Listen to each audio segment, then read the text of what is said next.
राधे राधे गोविंदे गोविंदे राधे श्री राधे राधे गोविंदे गोविंदे राधे।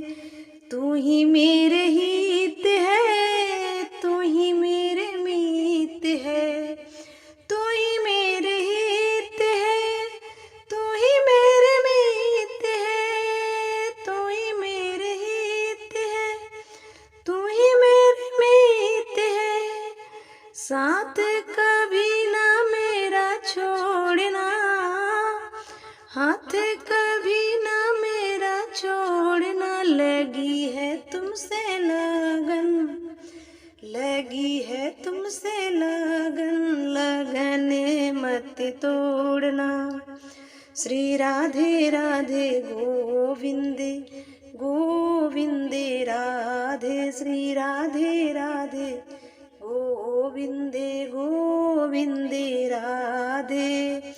खेते बुवाई मैंने तेरे नाम की, खेते बुवाई मैंने तेरे नाम की। मेरे भरोसे मत छोड़ना, मेरे भरोसे मत छोड़ना। श्री राधे लगी है तुमसे लगन, लगने मत तोड़ना।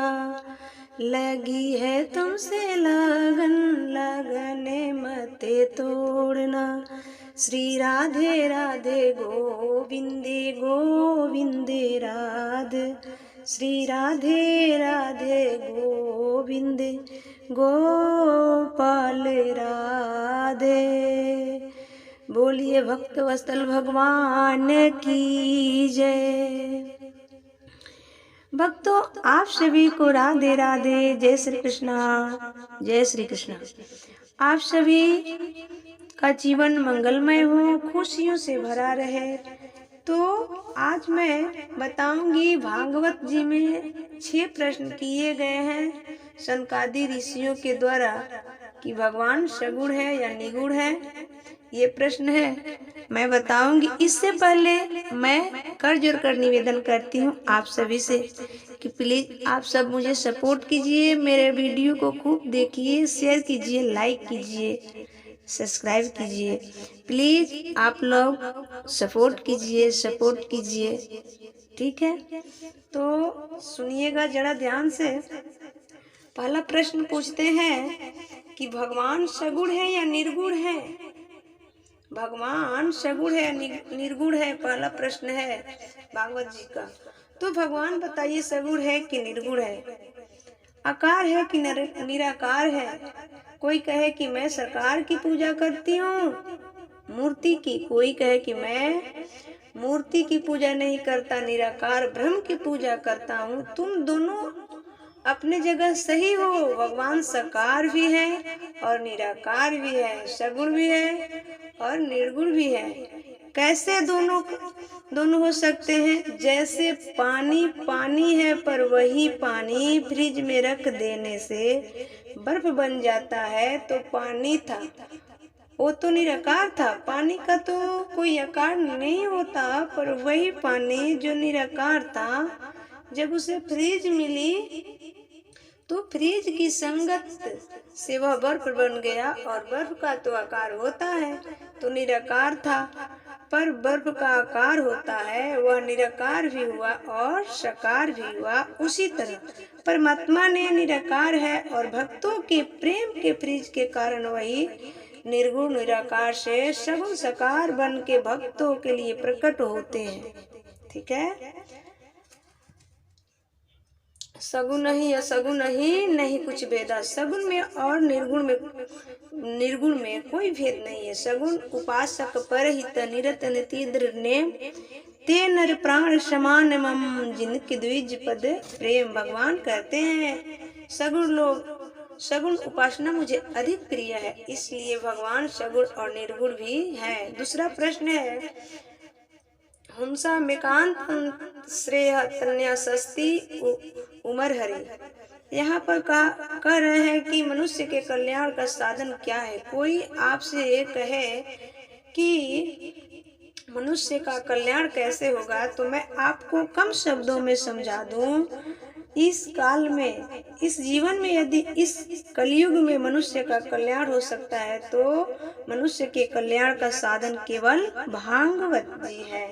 इस प्रश्न के उत्तर में पूरी भागवत सुनाई सुखदेव भगवान ने राजा परीक्षित को और सूत जी ने शौनकादि ऋषियों को। अतः साध्यते अर्थशास्त्रम समुदत्यम निश्चय। बताइए कि शास्त्रों का सार क्या है। सर्वो वेद ते इतिहासा नाम सारम सारम समुद्रतम। सार सार तो है, पर सार है क्या? सार सार तो है, पर सार है क्या? 4 वेद 6 शास्त्र में बात मिली है दो। दुख दिने दुख होते हैं, सुख दिने सुख हो। पूरी भागवत का सार क्या है? पूरी भागवत का सार तो जब आप पूरी भागवत सुनेंगे तभी मिलेगा। आप कथा सुनते रहेंगे। 4 वेद 18 पुराण उपनिषद ऋषि की वाणी, सबका सार पूरे भागवत कथा में सुनने को मिल जाएगी। वही भागवत का सार है, जीव का सार है। भाई सार तत्व बहुत एक शब्द में तो कहा नहीं जा सकता है ना, समय लगेगा। तो आज आपने सुना पहला दिन का कथा में कि सार क्या है, सुनते रहेंगे, सार तत्व प्राप्त हो जाएगा। भागवत जी का इस प्रश्न के उत्तर पर ही तो भागवत जी प्रकट हुई है ना। प्रश्न किया फिर शौनकादियों ने, देववाक्यम वासुदेवास्य जातो यस्य चिकित्सया। ये बताइए कि भगवान इस धरती पर क्या करने की इच्छा से उत्पन्न हुए। भगवान कृष्ण का जन्म इस धरती पर क्यों हुआ, भगवान का जन्म क्यों हुआ, ये तो पूरे भागवत कथा सुनेंगे तभी पता चलेगा। आपको जन्म लेकर रास, भगवान श्री कृष्ण जन्म लेकर रास रचाकर गोपियों को मटकी चुराकर गोपियों को आनंदित किया। रास रचा करके जीव आत्मा और परमात्मा का मिलन हुआ। गोवर्धन उठाकर भक्तों की रक्षा हुई। शिशुपाल दंतवक्त को मारा, इत्यादि दुष्टों का दमन किए। अर्जुन को गीता सुनाई। अरे भगवान का जन्म नहीं न होता तो गीता हमारे और आपके बीच में कैसे होती और श्रीमद् भागवत कैसे होती। इसलिए भगवान का जन्म हुआ है। तो इन प्रश्नों का उत्तर धीरे धीरे आपको आगे मिलता जाएगा। भगवान की मंगलमय अवतारों का वर्णन कीजिए। भगवान के अवतार कितने हैं? और अंतिम प्रश्न है कि ब्रूहि योगेश्वर ते कृष्णे ब्रह्मण्य धर्म बर्मणि। आप ये बताइए कि धर्मा कम शरणम गतः। धर्म किसके शरण में गया, कहाँ चला गया? भगवान आए तो धर्म कहाँ चला गया? जब भगवान आए तो धर्म की स्थापना करने आए, पर जब भगवान गए धर्म किस किस की शरण में चला गया? तब धर्म सत्य की शरण में चला गया। आज जो भी सत्यवादी है वो धर्मात्मा है। इसके बाद सूत जी भगवान को प्रणाम किया और भगवान को नमस्कार करके अपनी वाणी प्रारंभ किए। नारायणायं नरस्कृत्यं नरैचै नरोत्तमं देवीं सरस्वतीं व्यासं ततो जयमुदीरये।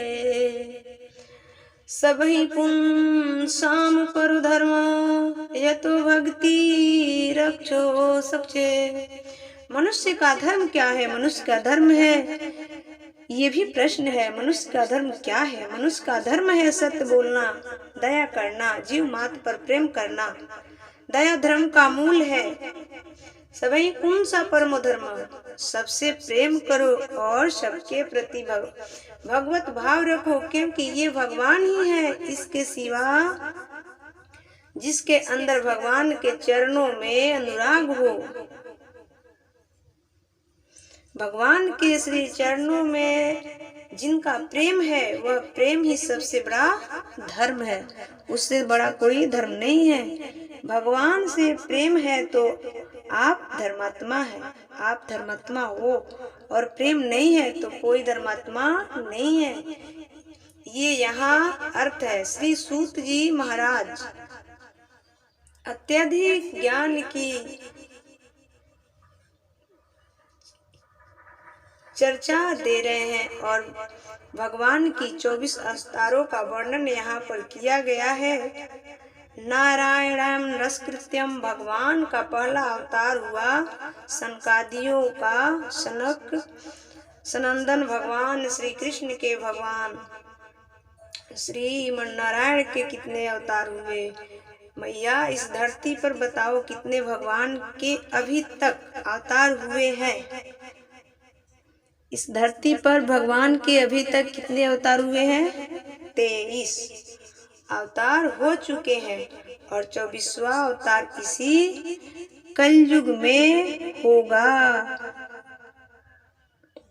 कौन कौन से अवतार हुए हैं भगवान के? पहला अवतार भगवान का और 24 अवतार का वर्णन आप सभी को मिलेगा अगले वीडियो में।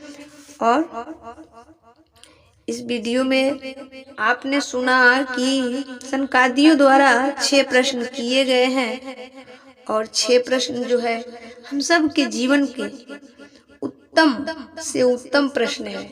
हम उस प्रश्न से हम सबको भी संतुष्टि मिलती है और रास्ते मिलते हैं कि इस प्रश्न के आंसर में हम सबका प्रश्न कहीं ना कहीं छुपा रहता है।